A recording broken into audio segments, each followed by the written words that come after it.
Week one can be a liar, so we're going to figure out what is fair and what is foul today on the Locked On NFL Scouting Podcast.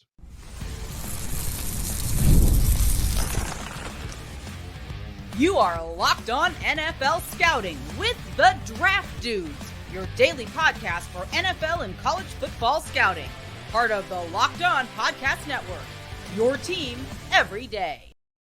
What's better than this? It's guys being dudes here on the Locked On NFL Scouting Podcast. We're the Draft Dudes. I'm Joe Marino from Locked On Bills. He's Kyle Crabbs from Locked On Dolphins. And we are your NFL experts here with you daily to talk team building across the league on the Locked On NFL Scouting Podcast with the Draft Dudes, part of the Locked On Podcast Network, your team every day. Want to issue a big thank you, shout out, and welcome to our everydayers. Those of you who never miss a single episode, we appreciate y'all being here very, very much. This episode is brought to you by PrizePicks. Go to prizepicks.com/LockedOnNFL and use code all lowercase LockedOnNFL to win $50 instantly when you play $5. Joe, Overreaction Monday is here. And we're going to have some version of Overreaction Monday on a weekly basis, but week one overreaction always hits just a little different. Happy Victory Monday to those who are celebrating. It's always great to start with a Victory Monday if you get the chance. But the big picture here, remembering that this is a marathon and not a sprint, I think is something that is very easy to fall victim to the first week of the year because you get all excited, the juices get flowing. You're in Club Dub. If you have Club Dub, I have a Club Dub. Have you ever said the phrase Club Dub before? Oh, many a time, sir. You have? Oh, yeah. Okay. Yeah. I just didn't know how populous was it Matt Nagy in Chicago that started that? I don't remember. When Jordan Poyer was a member of the Buffalo Bills, he was definitely a Club Dub guy. Yeah. They said Club Dub? Yeah. He was made to be a Dolphin. That's outstanding. I didn't know that. Yeah. He said big dubs, Jordan Poyer. Oh, but did he say Club Dub? Yeah, of course. It was always part of it. Yes. Okay. Cool. Yeah. Just because my post-victory podcasts are always Club Dub. Yeah. I know. Pants optional, right? That's right. Bring your party pants. Everybody's definition of party pants is different. Yeah, I got you. We have a lot of scores to get into and offer takeaways, whether they're fair or foul, how hot the takes are. So where do you want to start? Obviously, between the two of us, have covered a pretty good amount of ground. I'm not going to sit here and lie to everybody and say we watched every snap from every game over the weekend just yet. Oh, that's what part were of you our doing? process during the Jeez, week. Kyle. Thought you worked. We were sitting here watching primetime games that went to overtime. Brother, watching a 1 o'clock game, doing a post game in the 4 o'clock slate. The Rams and Lions going to overtime killed me last night. I'm not going to lie. Yeah, I texted you and said, "Hey, who you got winning this game?" And you're like, "I think the Lions are going to score, but I don't know how much longer I'm going to make."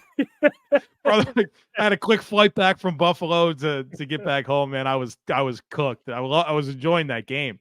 But I mean, obviously, let's kind of start with some AFC takeaways. Yeah, and I don't know. To me, in so many ways, one of the biggest storylines coming out of the AFC is that the Bengals lost to the Patriots, right? And we're trying to separate fair from foul. I don't think there's a better place to start. Where, I mean, was that the biggest? The Bengals are the biggest favorites of week one, if I'm not mistaken. And they were favored by almost double-digit points. It was 9.5, if I'm not mistaken. 9 points, yeah. Nobody's given the Patriots a chance this year. I mean, predicting them to win 2, 3, 4 games. And they beat Cincinnati in week one, which obviously, you feel like Joe Burrow is actually seemingly okay. I mean, obviously there's some thoughts about the wrist, but the situation with Higgins wasn't available. Jamar Chase and a very late start to his involvement this year. Mm-hmm. They took an L to the Patriots though, right? You felt like maybe you'd be able to get through that. That's a bad loss. And I don't think that the Patriots are going to be in a playoff contender, and I don't think the Bengals are going to fall in their face, but when you're talking fair or foul, I think this is a good place to start. Yeah. So I think a fair overreaction is the rush defense is still a very big problem for the Cincinnati Bengals. The Patriots rushed for 170 yards. Right. The one thing you knew they'd want to do, right? Right. This is okay. They got questions on their offensive line, but we're starting Jacoby Brissett. Ramondre Stevenson goes for, I think, 120, 125. Yeah. The Bengals were among the bottom teams in the league defending the run last year. They averaged 4.7 yards per carry last year defending the run. And the very first game, New England kind of plays a very Bill Belichick-y New England game in their first game without Bill Belichick, right? Right. We're going to play defense. We're going to win the turnover battle 2-0. Cincinnati's down in the red zone and has a fumble. That could have been a touchdown. I think it was Tanner Hudson had that fumble. And we're going to run the ball and control the clock. And that's exactly what the Patriots did. And for Cincinnati as a team that the past couple of years has started slow, it was just like, oh, well, Joe had a full training camp. Cool. But Jamar's on a pitch count because he wants to play, but he's got food poisoning. Does he really have food poisoning with the contract? The contract doesn't get done. He doesn't hold out and miss time. T. Higgins banged up. Messy for Cincinnati, who, oh, by the way, now congrats, you get Cincinnati or you get Kansas City in week 2. Yeah, Kansas City's got extra time. Is that the fair or foul overreaction? Bengals will be 0-2 at this time next week. How do you not feel that way? I mean, even if the Bengals won the game 23-10, I still think that they're going to lose the Chiefs next week. Mm-hmm. So an 0-2 hole's tough, man. I mean, obviously we had a bunch of NFC teams get out of holes. A couple of 3-6 teams, a 4-7 team, and the Rams, Packers, and Bucks that go to the playoffs. This ain't the conference to spot everybody 5 games. Can't do it. Now, you play them all and see what happens, but come on. Shout out to Christian Gonzalez, who I believe on his reps covering Jamar Chase, limiting him to 3 receptions for 14 yards. Welcome back, Gonzalez, man. He's stud. He's a good player.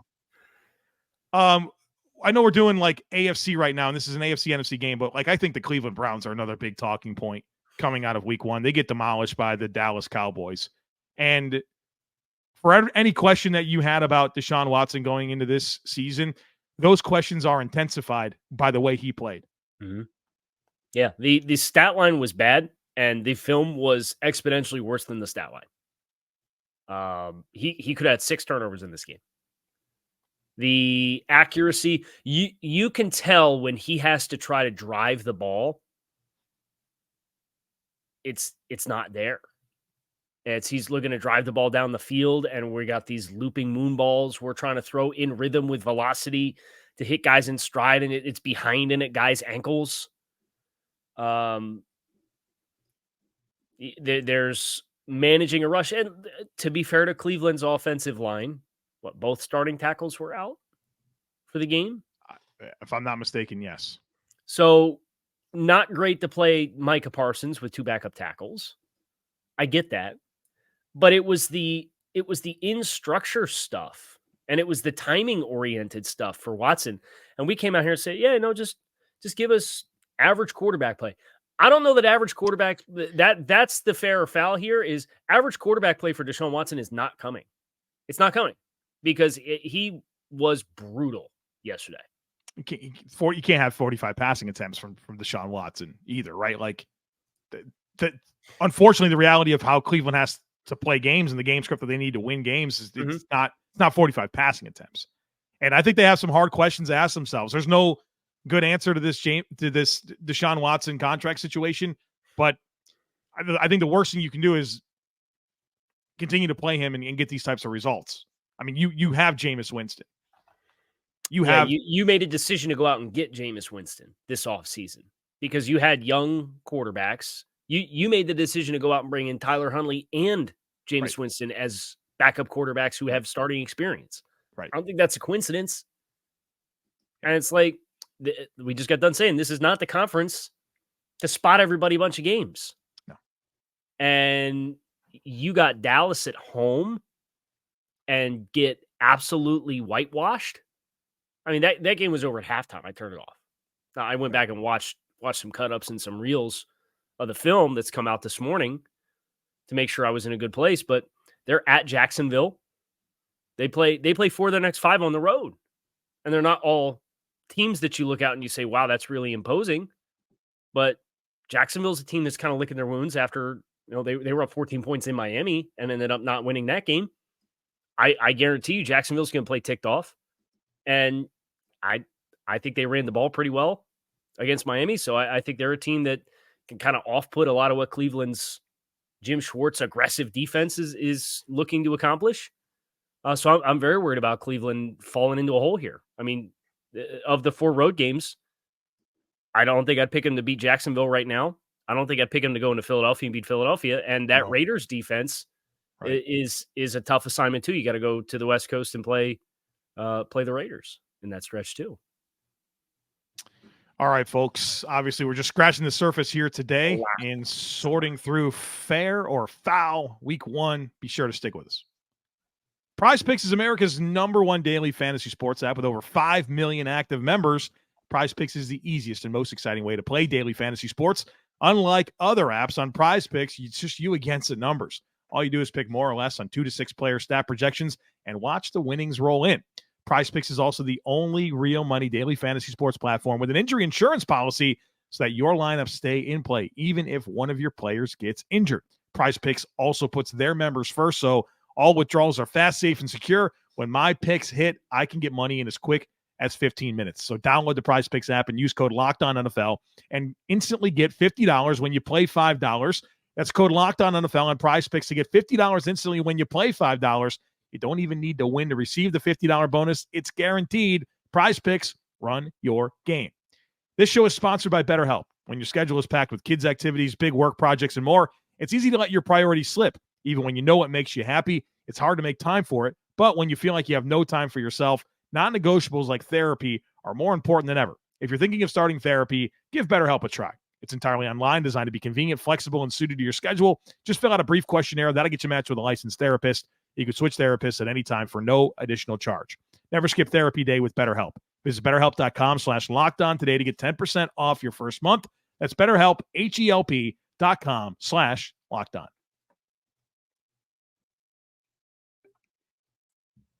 Where do you want to go next? Got any more AFC? I mean, there's a billion different places you could go.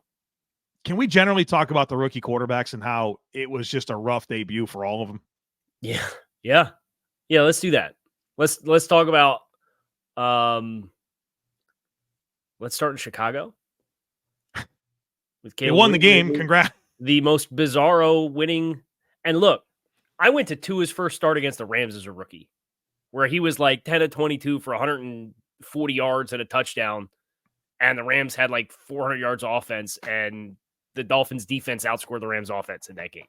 I've seen some weird stat lines for game output. I remember calling you walking home from the stadium that day.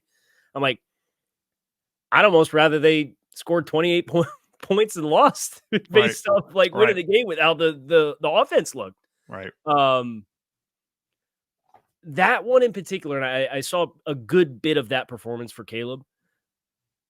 It just felt like trying to think of everything that the definition of drinking water through a fire hose was what it felt like for Caleb on a down-by-down basis. Yeah, and it certainly didn't help they couldn't run the ball either, right? Like, yeah, but I think the Titans are going to do that to a lot of teams. Yeah, Sweat and Simmons is a stud pair in there, man. Yeah. And they got those backers, right? That's what they're engineered to do is play downhill. Yep. But I mean, they got some big special teams touchdown, if I'm not mistaken. Will Levis throws the throwaway, drift into pressure, pick six. I mean, the game. Levis not a rookie, but also kind of in this young. I mean, talk about young quarterbacks. So you can lump in Bryce Young, Will Levis. Nix was a disaster, buddy. I mean, we don't have a lot to be excited about at this point in time, and obviously nobody's career is defined at this point, but certainly not the start a lot of these young quarterbacks are looking for in 2024. So can I give you just a few numbers here? We'll love them. Talk about the young guys. I always like looking at opportunities down the field, right? Air yards. Young quarterbacks yesterday on throws 10 plus air yards down the field. Bryce Young was 5 of 16 for 113 yards. 2 turnovers, 2 interceptions on those 5 of 16 attempts, 10 plus air yards downfield. Bo Nix was 2 of 12 for 42 yards on pass attempts, 10 plus air yards downfield. Anthony Richardson had the home run ball of all home run balls, was 4 of 11, hit that moon ball to Alec Pierce off his back foot. Probably the throw of the week. All right. see, we're talking Will Levis was 4 of 9 for 72 yards with an interception. We just got done talking about Caleb Williams, who was 2 of 7 for 24 yards. Some very modest numbers for these guys in their opportunities to work and push the ball down the field. Some of that I feel like is week 1 in general, though. So I think there's some fair and some foul with it, because I think for a lot of these teams, you don't know what the opposing team's pressure plan is going to be like. Sure. You want to have pressure answers. You don't have any film to work off of. So I think you do call the game a little differently in week 1 in a lot of ways before you have the proof of concept of, hey, this is what they like to do against teams that do the things that we like to do. Right. Looking back, honestly, Kyle, at the last 3 quarterback classes, CJ Stroud, congratulations, you're good. You're not part of this conversation. Nothing in 2022, Kyle Crabbs. 2023, Bryce Young, Anthony Richardson, Will Levis, Caleb Williams, Jayden Daniels, Bo Nix, all starting quarterbacks. Jayden Daniels probably the one that you're most encouraged with coming out of week 1, not including CJ Stroud in the conversation. Yeah, I don't feel like Cliff did him any favors with the way they called that game and the route distribution. They didn't push the ball down the field at all. I think that was a lot of the same thing, is we won't get the ball out quick, but you don't have the skill players to do that anymore. Right. Right. You're probably 3 skill players away from playing that kind of game and feeling good about it. So he gets the two scoring touchdowns, one on his own read. I don't remember off the top of my head if the second one was just a scramble or was a design quarterback run that he ends up breaking inside and running up the middle. But he does get 2 scoring touchdowns running the ball in the low red zone. So you feel good about that for Jayden Daniels. You certainly feel like his skills have a good opportunity to manage the kind of offense that he's in. I still think Caleb will be fine long-term. There's no question about that. But I think as far as week 1 performances, I think that's the one that you look at and you say, yeah, there's something to work with here. We'd just love to see kind of the menu expand. We should probably say fair or foul. We sold the New Orleans Saints short. Okay. After almost a 50-point performance. Fair or foul, the New Orleans Saints are going to lead the NFL in point differential in 2024. How many times do they play the Panthers? Just one more time. Now, to their credit, that's going to be very helpful. Yeah, they might get another plus 50 off that game alone. What a disaster the Carolina Panthers are. The thought that just keeps running through my mind is what is actually going through Dave Tepper's mind right now. Again, Bryce Young, the career is not defined. But you kind of get into the point where you put last season where it is, and now it's more tailored to you. Offensive line is in place. You've invested in your receivers. You have to play better than this. I get the Saints are defensively. That's the strength of the team.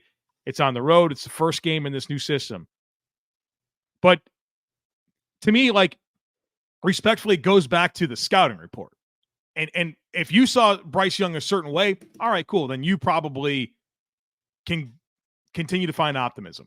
If you saw him the way that I did, which is an unbelievably limited football player that had no business being the number 1 overall pick, and you couple that with how it's looked to this point, it's hard to be optimistic at all. Yeah. I will say this for Carolina. We're going to pound you on first and second down and try and get in 3rd and 3 and live in that world all the time doesn't really fly when you're down 17-0 in 14 minutes. Right?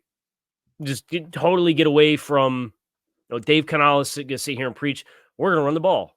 We're going to run the ball. No, we're going to stay with the run. Well, how well can you stay with the run when you're down 17-0? You give them an explosive play. You give up another score in less than 2-3 minutes of game clock. So you're down 10 points in the first 5 minutes of the game. There's just a worst case scenario for how it could progress. But for Bryce, we mentioned the 10 plus air yards downfield through 2 picks, 30% completion, working the ball 10 plus air yards downfield. sacked 4 times with a revamped offensive line on 30 attempts. It's just messy. And that doesn't even get into a lot of the team building stuff that this conversation can go. Yeah. But that's a whole other story for a whole other day. I think Kyle, the most discouraging part is y'all spent all the dollars to put a better supporting cast and have made your second consecutive choice of coaching staff to put around this player, and he looks just as bad. On a positive note, I love Rashid Shaheed, and the New Orleans Saints have one of the best bargains in the NFL. This year he's got a $1.2 million cap hit. They extended him, and next year he's got a 1 year, $5.2 million extension. Yeah, and he's gonna next year's his age 27 season. Like next season's his age 27 season. Like this man is really missing out on it because of as a UDFA and exclusive rights free agents and all that type of stuff. Like he's really not been able to maximize on I think what his true value is. Yeah, but man, what a player. Like you want explosive big plays. Rashid Shaheed is, and we did the wide receiver traits rankings and stuff, and he ranked really high and he deserved to. He's a stud. We get more NFC fair foul overreactions coming your way next here on Locked On NFL Scouting. Make sure you stick with us. Folks, Game Time. You got to check it out. It's the fast and easy way to purchase tickets for all the sports, music, comedy, and theater events near you. Look, I mean, purchasing tickets can be stressful, but it does not have to be. And if you have the Game Time app, it's not. The app is easy to navigate. They give you flash deals. They give you a seat view. And I also love this. You could turn on all-in prices, and they specialize in last-minute tickets. So maybe you want to get to a game or a concert or a comedy event or something like that, and you just kind of have to make a last-minute choice. You can go to Game Time. They got great deals on last-minute tickets. So download the Game Time app, create an account, and use code LOCKEDONNFL for $20 off your first purchase. Terms apply. Again, create an account and redeem code LOCKEDONNFL. That's LOCKEDONNFL for $20 off. Download Game Time today. What time is it? It's game time. Fair or foul, Joe Marino, Jameson Williams is here to stay. Oh, brother. Yes. It's been a very unfortunate sequence to start his career with the injury. Yeah. But what a day. Man. What a day. Especially because not the rest of the passing game, you thought Amon-Ra had 3 catches for 13 yards, right? And that, look at me, silly Joe Marino said that he's one of the most important players in the league. It's not a quarterback. They were able to lean on Jameson Williams in this game for those explosive plays. I mean, you want to talk about why the Lions are 1-0 right now in a game that I thought the Rams showed a little bit more fight on defense than I expected. Jameson's a dude, man. That speed's different. And that play action game and kind of how it evolves, you could tell that Ben Johnson's kind of figuring it out with him.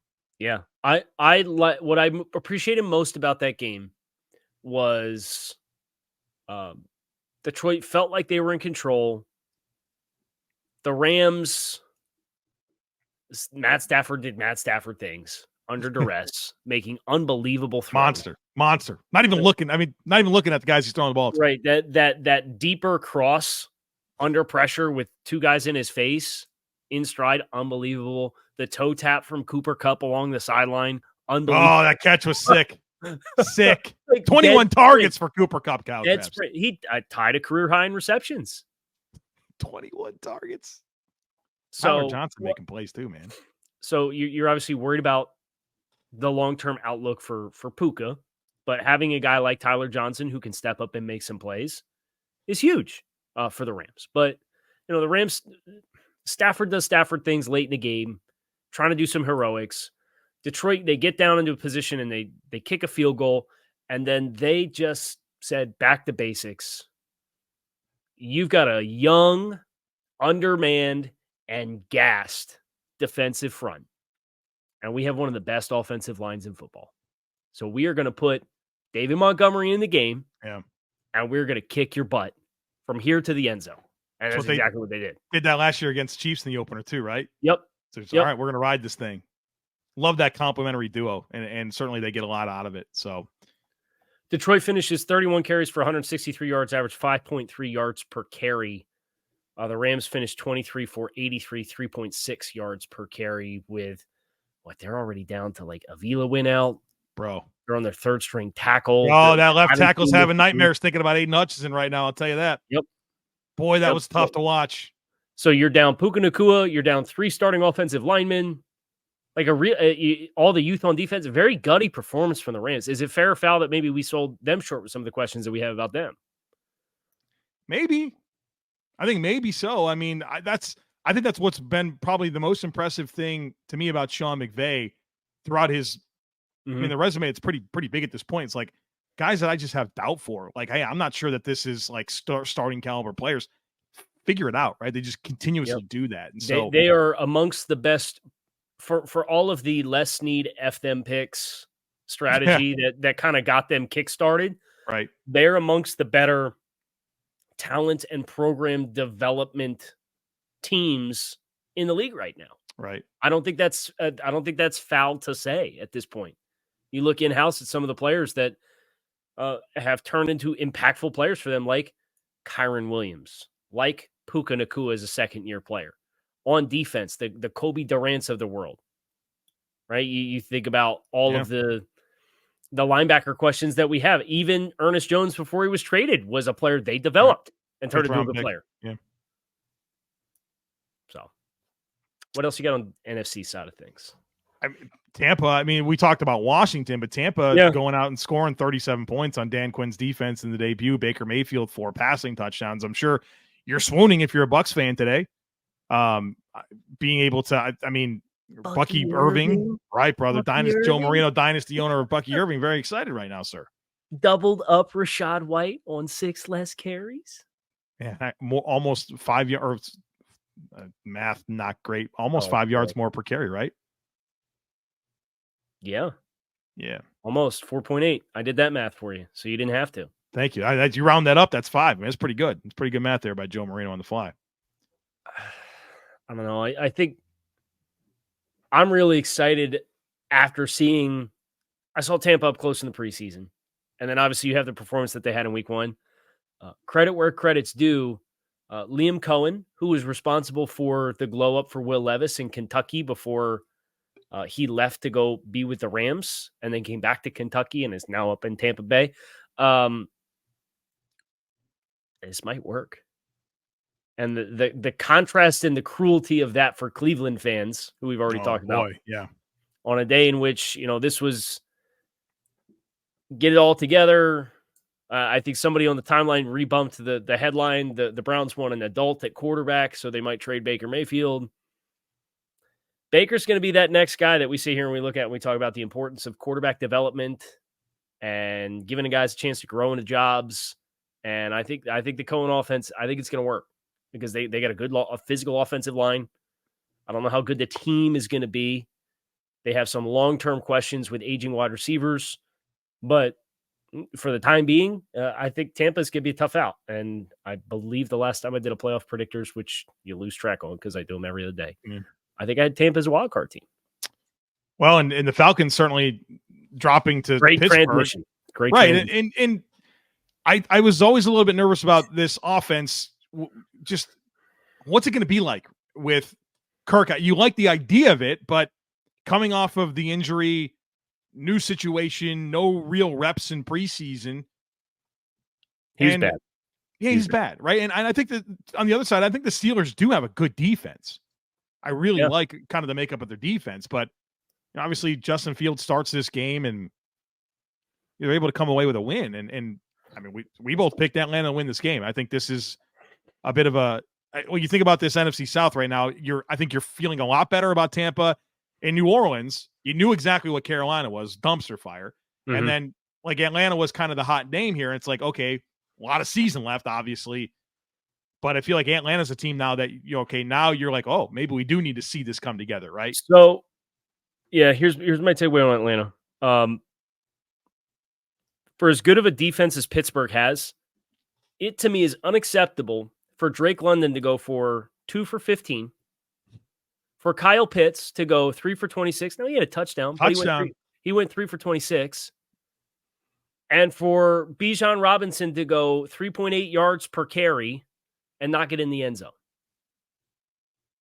These are 3 top 10 picks at skill player positions, and you just spent big-time dollars at the quarterback position to bring in a veteran player to get here with an offensive line that's very well established. So I get that there's some new, but at the same time, Pittsburgh limited all those guys to that?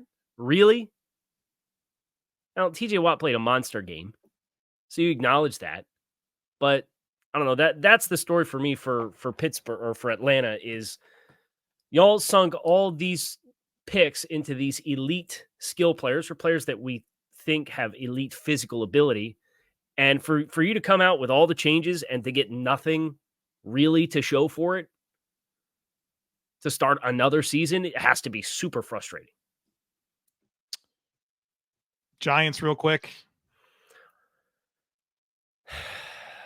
Fair or foul. Daniel Jones doesn't make it to week 6 as a starter.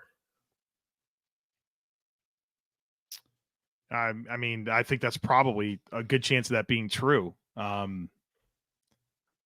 The sad reality is this was kind of the bed that they made, right? Like they've ignored opportunities to move on, and Joe Shane pretty much aligned himself with Daniel Jones, and I think it's going to cost him his job. But this roster's not good enough. That's one thing that you and I keep talking about. It's year 3 for these guys, man. Like, yeah, you got to have more to show. And for that Vikings team with their own personal problems to be able to beat you 28-6 at your place. It's also not acceptable for Wan'Dale Robinson to have twice as many targets as Malik Neighbors. He's like 12 targets. Yeah. Wan'Dale. Yeah. They're a 2nd-round pick. Yeah. He's on that Greg Dortch plan, 7.3 yards per catch. Hey, Greg Dortch, nice little player, Kyle Crabbs. You careful about that. They went to him at last play of the game. They went to Greg Dortch down the sideline. Yeah. Dexter Lawrence, though, I think he had 8 pressures in this game. Free Dexter Lawrence. Free him. Free Dex. Yeah, I think for New York, I think your worry is this is one of the games that you looked at the schedule with Sam Darnold playing, and you said, okay, what can we get done here? Is this a winnable game for us? We're at home. You're on the road 3 of the next 4 weeks. You're at Washington. Don't like you to win that game. You're at Cleveland. I don't like Daniel Jones against that defense. I don't care how questionable Deshaun Watson was playing quarterback. Right. Then you get Dallas. Then you're at Seattle. Then Cincinnati, Philadelphia, at Pittsburgh. Some of these teams, you just feel like the long year is already started. Yep. It's already started, man. And it for a team like New York, who had their offseason under the microscope, courtesy of Hard Knocks, to kind of know internally how you felt about some players and having interesting quarterbacks and not acquiring a quarterback. If you're a Giants fan, I assume you have to feel that way. Right. It's let's get through the season and we'll pivot. And there's probably going to be significant pivots across the board, but that's unfortunate because this team has really struggled to stay with a singular direction for any period of time.